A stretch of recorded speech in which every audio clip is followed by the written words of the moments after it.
She put a pot on she hair and gone. Them a the first one out on the dam. Basket on she head, bucket in each hand, hold up on she frack, I wanna she grandson. To the market, them a go. For the morning, the day is dawning. For cockcrow to give the villagers a warning. Rise and shine, the birds them a sing. All animal take turn as them join in the waking. Cockcrow, dagaba, donkey bray, horse and neigh, even duck a quack. Cockcrow, dagaba, donkey bray, horse and neigh, even duck a quack. Donkey bray, even duck a quack. I wonder if how many folks out of the country, if somebody goes to them and say, "Daga bark, arse, donkey bray, duck a quack," right away you know that's a country boy or a country girl. Huh? Yeah, but at the same time, this is the language that people understand. I remember last Sunday coming out of church, and there's a sort of passageway, and the parents were ahead, and the little child, she must have been like 6 or 7. Are you gone away and left me?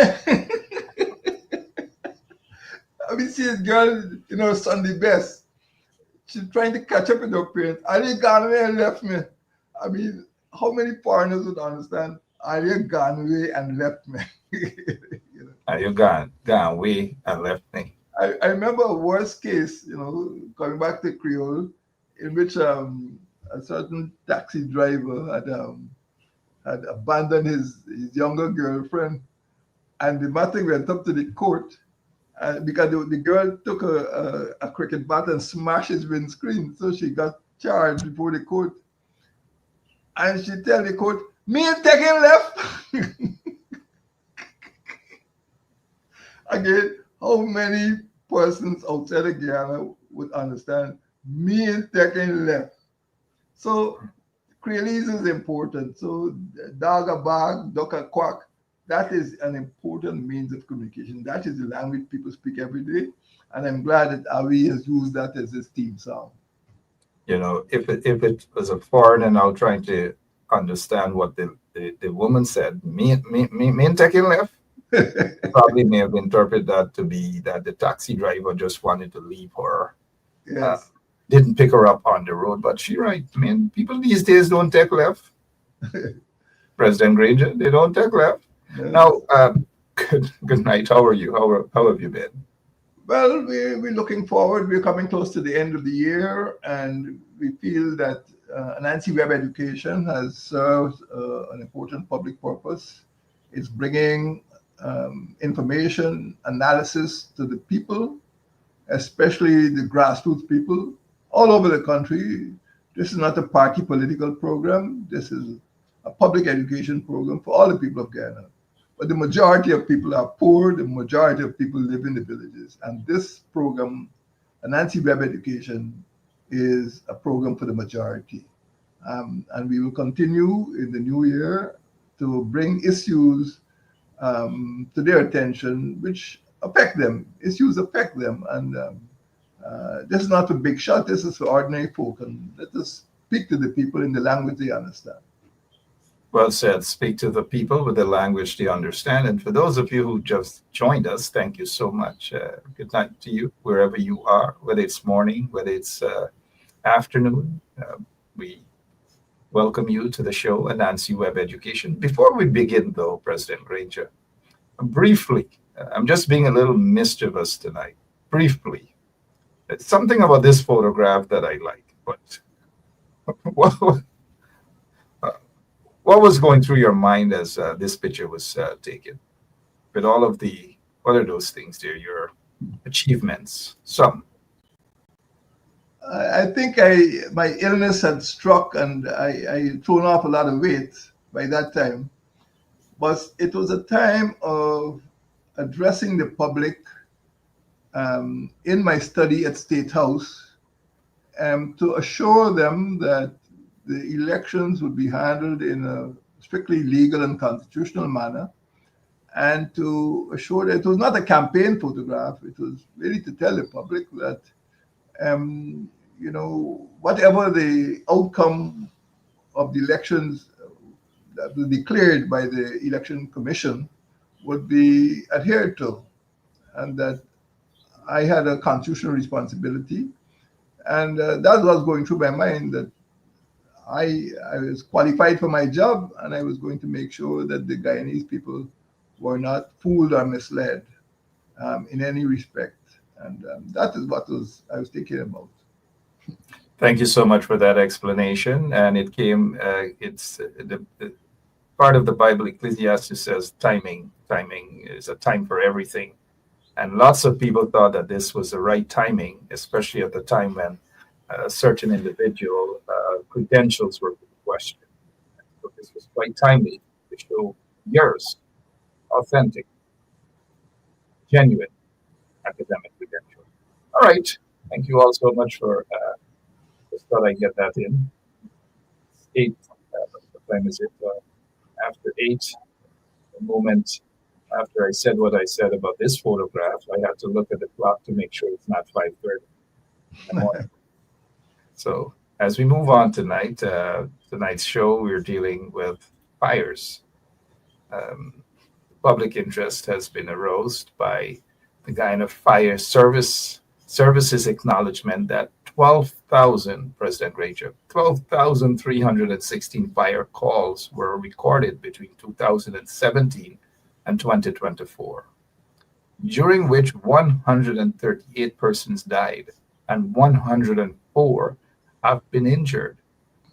Tonight's program, Anansi Web Education, we examine the topic fatal fires with the aim of seeking to enhance human safety by addressing the following questions. But before we go to the first question, though, folks, just imagine a small country, population under 1 million. It has been stagnant for many, many decades, 750,000.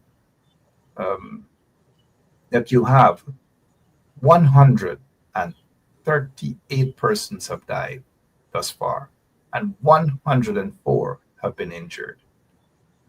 Wow. Sad situation, but let's go to our first question for our president, David Arthur Granger. Why have so many fatal fires been occurring? You started with the most difficult question. There are several explanations. One, of course, is that the conditions under which people live and work are conducive. They facilitate fires, because many houses in Guyana, many public buildings in Guyana, many churches in Guyana, many schools in Guyana were built of wood.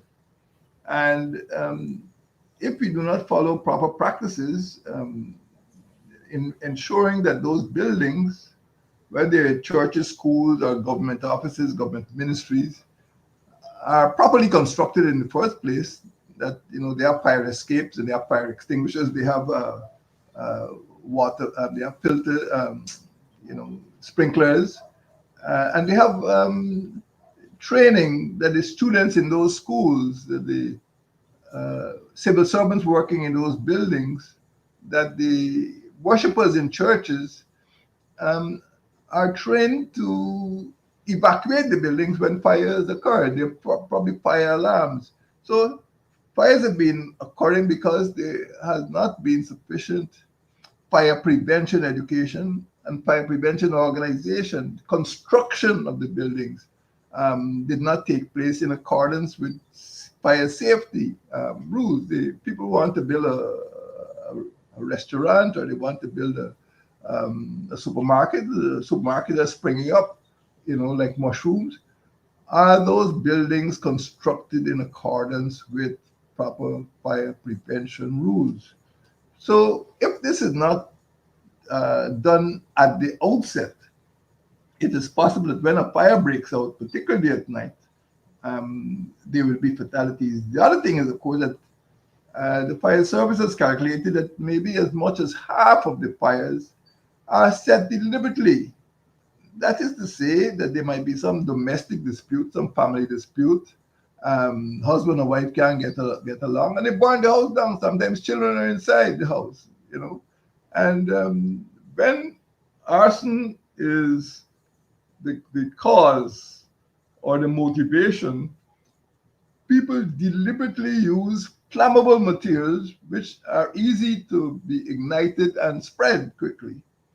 And they do it at the time of the night, it's usually at night, when people are sleeping and they're not aware or alert.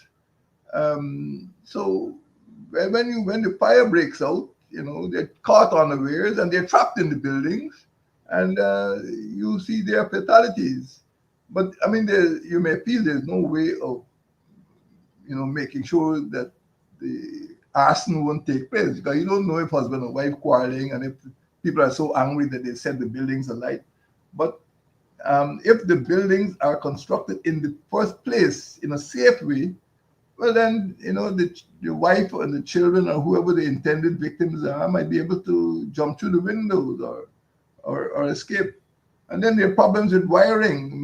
Some of the older buildings have been wired, 60 or 70 years ago, and the wiring is just unsafe.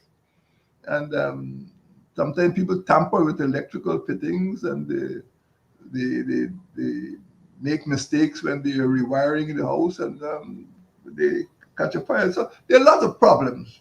The biggest problem is the arson, which is deliberate. But there are problems in poor construction, the poor education, and poor dissemination of information. So when the fire service turns up, it is difficult for them to really save people inside. And of course, the distribution of fire services, again, because of the fact that Guyana grew up with the so-called, three districts or three counties. I mean, maybe in the British time you put one fire service in New Amsterdam, one in Georgetown, and one in Essequibo, like the prison service. One New Amsterdam prison, one Georgetown prison, one Mazruli prison. But right now, the APNUFC administration has reinforced the 10 region concept. So every region has to have at least one. There's one now in Maburugu, one in Leyte, one in Madia, and it means that when a fire breaks out, they can respond more easily, but also it means that there will be people on the ground to conduct fire prevention inspections and to go into schools and teach the children about fire prevention measures. So things will get better if the government pays attention to the type of planning that APNUFC have put in place. So fires do not have to occur so frequently, and fires do not have to be fatal. But it means that there must be better education, better construction, better organization, better dissemination of information. And the fire service has an important role to play. No public building in this country ever again should be constructed without the approval of the fire service, even if it's a supermarket. You have 100 or 200 shoppers in it. Where are your fire extinguishers, where are your sprinklers, where are your fire escape? Everything comes back to having an efficient fire service. Fire service is not one of the, services you should dismiss. It is directly concerned with public safety. We mustn't feel that everything must just go to the police and army. We have to pay attention to the fire service as well. They have a critical role to play in preventing fires, and particularly preventing fatal fires. I mean, in a case like the Madia conflagration, the Madia Inferno, if the building conformed to proper fire safety standards before it was constructed, or having constructed, if it was corrected, those lives would not have been lost. But we see that the Commission of Inquiry did not do its work properly, and they sought not to bring before the inquiry the people who are responsible for the Ministry of Education and the construction in Mali, the region, at the national and regional level. We see that the people were not called to give account for the stewardship. And that is one of the problems. So that is the way we have to go. We just have to hold the government to account to make sure that more lives are not lost. Absolutely. Holding them accountable to ensure that more lives are not lost. If you're now joining us, good night and welcome to Anansi Web Education. Our second question, as we deal with fires: where have fires been most likely to occur? Well, naturally, the fires occur in homes or government ministries, schools, and other built up areas where people live. But they're most likely to come throughout the country. We've had terrible fires in every single region. The Madia fire was in region number 8. We had fires in region number 1. We had fires in region 4, 5, 6. The most recent fire where the family was incinerated was in region 6. So the answer to the question simply, in every region, fires are likely to occur, but also in the built-up areas particularly. And that is what we must pay attention to. Also in places like in the hinterland, you may feel that the hinterland is this wide open space, but in cases like Port Kaituma or Puruni Landing, where the mining enterprises or the logging enterprises, um, you might have things like poor storage of fuels, or you might have poor safety in terms of the stellings, um, poor safety, procedures. So every building that caters for the public, um, whether it's a supermarket, whether it's a government office, whether it's a school, and sometimes the school may have 600, 700 children. All of these places need to have proper fire safety, fire prevention equipment, and training and education for the people who are in them. Because they're likely to occur everywhere, and particularly in terms of arson, they're likely to occur at night.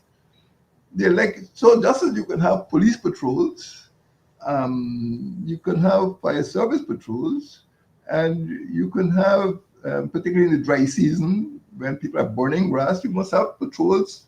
People must go there and say, put that fire out, because it's unsupervised, it's unlawful. And when you go to sleep, the fire will continue to burn and take away people's homes. So they're likely to occur countrywide, and the same attentiveness that we pay to police patrols, with community policing groups, we must learn to pay similar attention to fire service patrols, particularly in a preventive role. Fire service officers must go into schools, inspect the schools, make sure the equipment is there, instruct the staff and the students about safety drills, and make sure the equipment is there, make sure that the fire escapes. I know many schools are built without fire escapes. So what happens when there's an emergency? How the children will get out? Sometimes there's a bomb scare and children can't get out. Everybody locked in, hundreds of children. So they are most likely to occur in places where human beings congregate in large numbers in all of the regions. But particular emphasis must be placed in government ministries, because sometimes the arson could be directed at destroying government records, unfortunately. And in homes and in townships, arson would be directed at destroying houses in which you have domestic disputes. It's a form of domestic violence. Absolutely. Thank you so much, President Granger. As we move to the third question, well, let me just say thanks. During your administration, the APNU AFC government, you guys were addressing the issue of these fires and ensuring that there are fire stations equipped in every region, something that we saw prior to 2015 missing in action for 23 years. Just imagine. 23 years it was missing in action, but you, under your presidency, corrected that from 2015 to 2020. Now let's go to I just thought I squeezed that one in, but let's go to the third question. Who has been held responsible for fires at schools? And we have seen lots and lots of suspicious fires at schools, but who have been, or who has been held responsible for those fires? Well, the way you put that question makes it clear that any response has to direct its attention to the Ministry of Education. We remember the fire at Queen's College, I think in 1996. Well, once it's in the Ministry of Education, once it's a school, the Ministry of Education. The Christchurch School, I think we see a picture there you put on the screen. The Minister of Education herself is looking at the building being destroyed. But it's too late. It's no point going after the fire is broken out. The responsibility doesn't start with rescue. The responsibility starts with prevention. And there must be somebody in the Ministry of Education who is responsible. I don't know how many buildings there are. I think it might be close to 800 or 900 school buildings. So this is not something that should be ignored. And then, of course, in the hinterland, certainly in region 1, 7, 8, and 9, we have dormitories. For example, you remember the fire at Ramadan in region 7. And now there's one in region 8. The fire in Ramadan, I think about 3 or 4 girls were killed. So it is nothing new. The Ministry of Education knows that fatal fires have occurred in its school dormitories before 2023. And it should put something in place, some measures, some equipment, and some training in place. And what could be done? For example, the security guards must be trained in fire prevention. Fire service must visit these places and teach the students and staff about fire prevention measures. And the Ministry of Education is responsible. And the minister is responsible for the Ministry of Education. That's the long and short of the story. And that's, as this American saying goes, that's where the buck stops. That's where the buck stops, indeed. Instead of watching fires, there should be programs in place to prevent fires. Security guards should be involved, should know what to do. Students should know what to do, how to exit the building safely, and these things. And this is not a spectator sport. So the buck stops right there, the Ministry of Education. The minister's I must point out that I had the privilege of attending a secondary school. And at that time, that school was so important as a cultural center, before the cultural center was built, of course.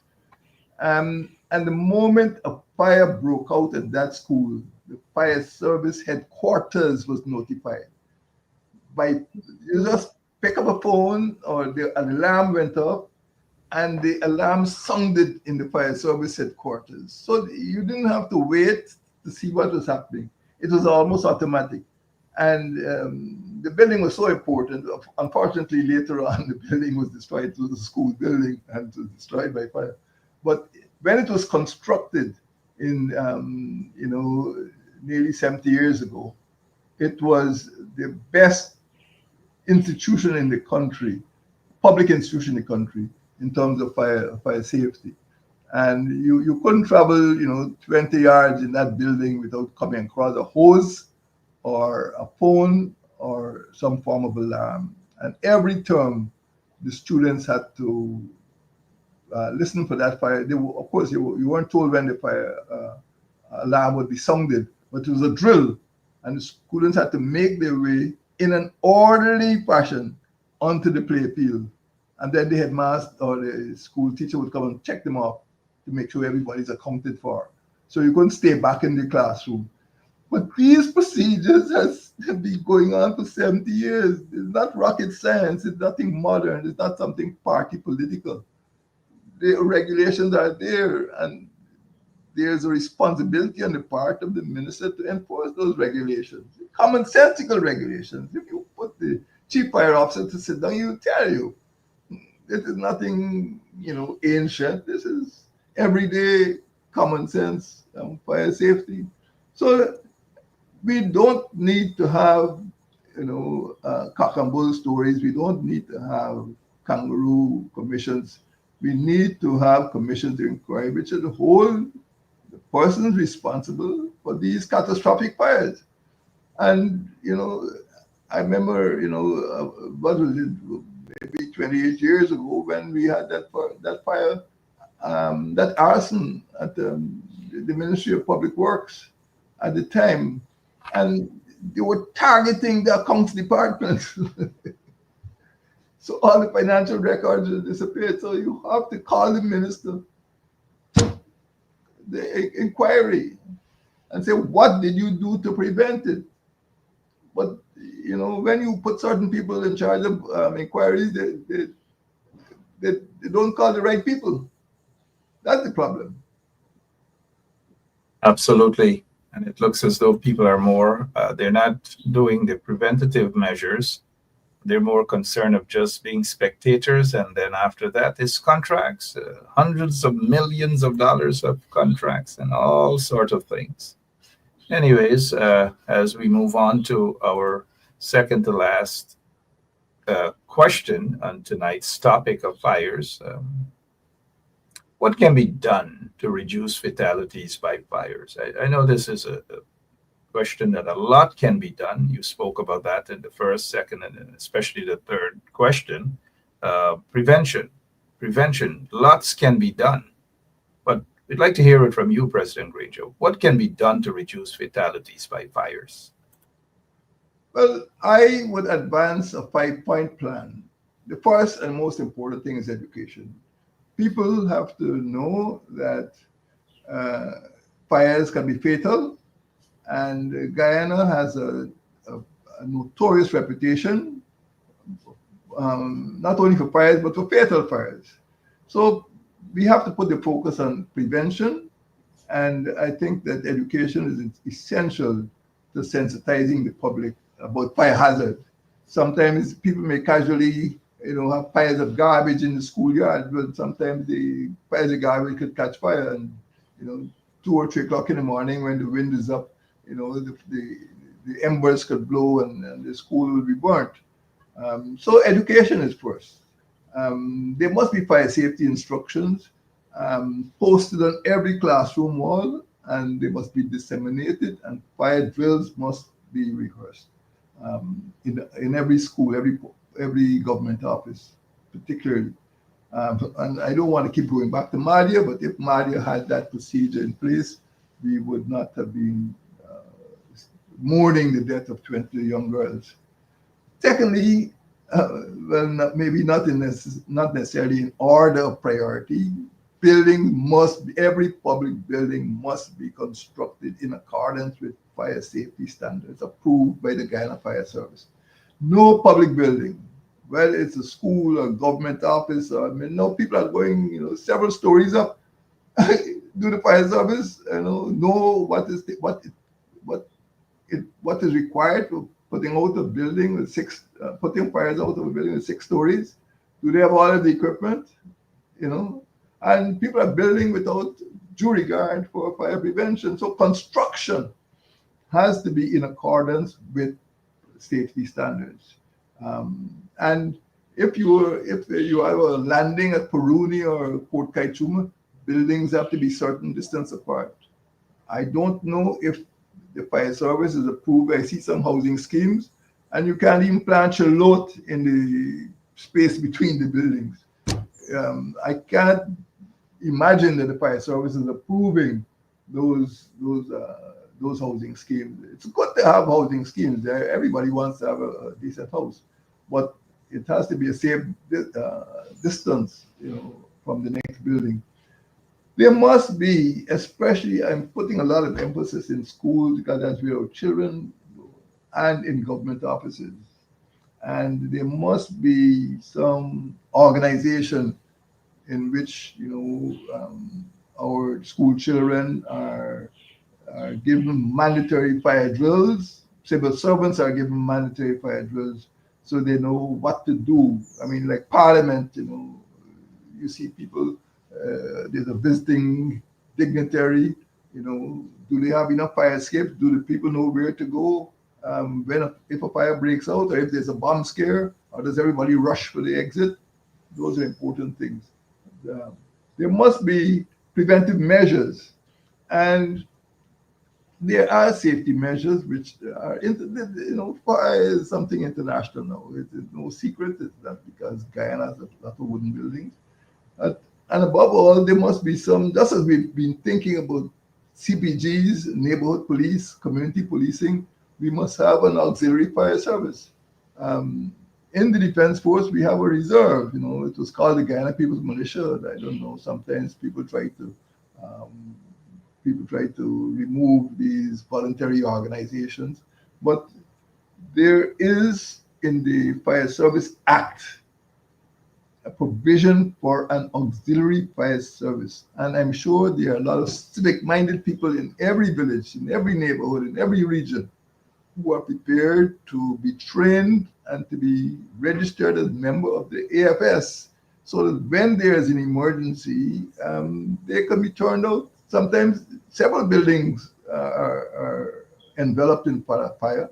But if people who are trained could turn out and give the fire service a hand, these things are important. But these are 5 measures which could be used, which could be employed to help prevent the loss of life and the destruction of property. But there needs to be intelligent thinking at the head at the Ministry of Home Affairs, which is responsible for the fire service. And every minister must become fire conscious. We're all, getting drunk with oil now, but at the same time, we must think about the lives of human beings, and we don't need to lose another child's life. Sometimes it's difficult in terms of arson, but just as you could talk about, prevention of violence against wives or against women, we must also think about reducing fatalities by fires.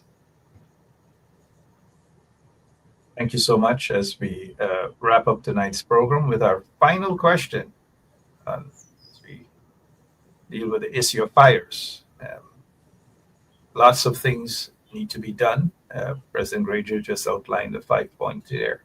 Another thing, and I've observed this, is road users, especially drivers. They have to understand emergency vehicles and fire trucks, and especially fire trucks and police and ambulances.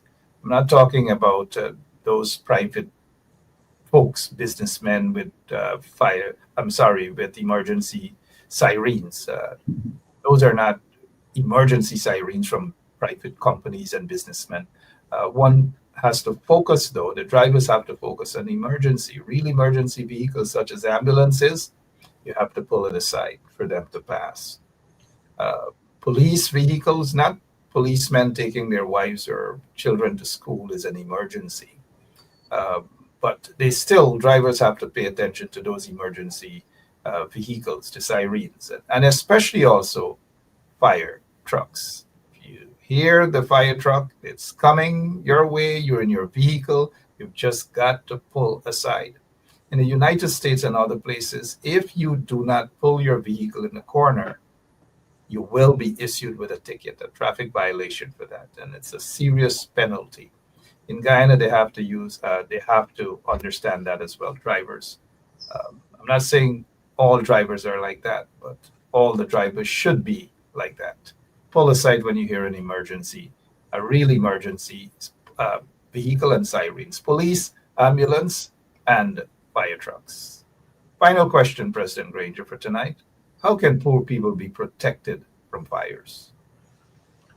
Well, Mark, I'm glad you're raising the question of where and how poor people live, because they tend to live in very congested areas, and their houses tend to be more susceptible to fires. They might, for example, in a squatting area where poor people live, um, or in some,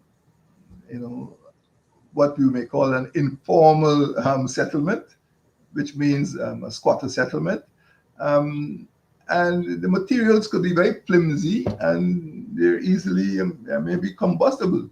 So special attention has to be paid not only to rich people's houses, but to where poor people live in areas that you don't like to go. Streets are likely to be congested. Houses are likely to be close together. And more people will be living in smaller areas, and therefore, they need better protection. And it seems to be that poor people tend to get more children. Maybe somebody who's rich might have 2 or 3 children, and somebody who's poor might have 6 or 7 children. But it means that when you go into some of these areas, I don't want to use pejorative expressions like slums and shanties and squatter settlements, but the concentration of population per square kilometer is likely to be higher. So they need extra protection. It may seem to be paradoxical, it may be seem to be, that these people don't deserve if that's the way they live, but it's a fact of life. And I think that special protection must be made if you're going to have fire hydrants. There's some areas where I don't think there are fire hydrants. And if you have a squatter settlement, well, some measures have to be put in place. So when the fire tenders go there, many areas have trenches, but some areas don't have trenches. And some fire tenders just don't have the capacity to carry enough water.